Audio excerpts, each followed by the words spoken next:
In an effort to increase Ohio's vaccination rate, some of the state's top doctors played the role of fact checkers this week. They tried to dispel a variety of myths that have been responsible for keeping some Ohioans from getting vaccinated.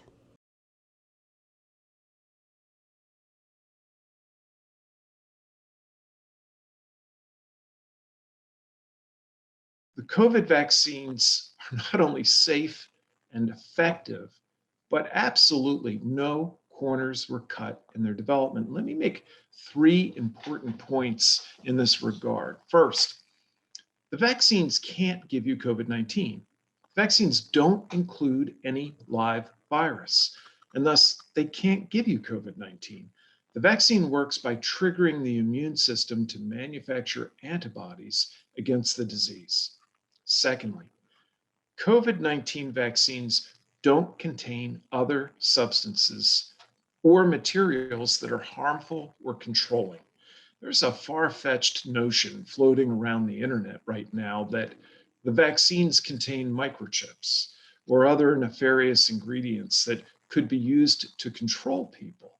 These ideas are completely false and simply not based in science or reality.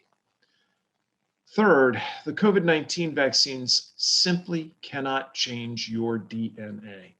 Some people have misunderstood what mRNA is and how it works and believe that this approach can somehow alter your DNA, but that's not true.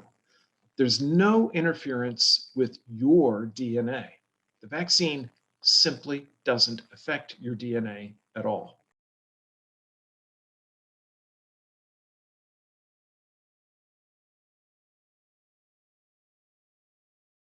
This is also false. The Society for Maternal Fetal Medicine and the American College of Obstetricians and Gynecologists have both recommended that people who are pregnant have access to COVID-19 vaccines. And during the clinical trials, several people actually became pregnant. Now, as reported using the CDC's V-Safe after vaccination health checker, more than 121,000 people vaccinated have indicated that they were pregnant at the time they received the COVID-19 vaccination. After the administration of more than 300 million doses and more than 6 months of national experience, the CDC has not reported any serious vaccine effects on reproductive health. There is no scientific evidence, nor is there a scientific pathway for there to be any ill effects towards fertility, both at the time of vaccination and future fertility. We know that COVID itself can affect sperm parameters and potentially fertility. There was a recent study published that looked at COVID-19's effect on sperm parameters, which was persistent for up to 6 months.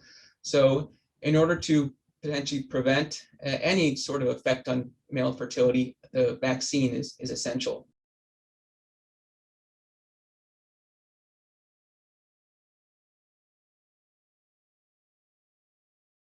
There are really two ways that a person can acquire some kind of immunity to COVID-19.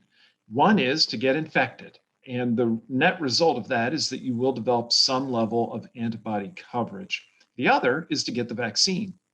But there's a real whole series of advantages to getting the vaccine over getting infected. First of all, you don't run any of the risks of severe illness, hospitalization, or God forbid, death that you run with getting sick by getting the vaccine. So the vaccine's safer.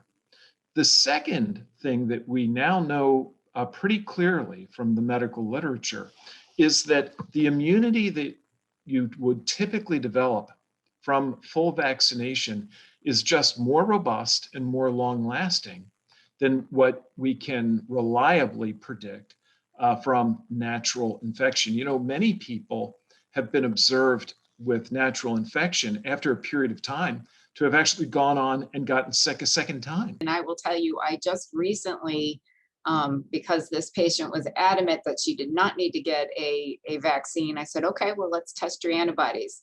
they came back negative. So there you go. Case in point.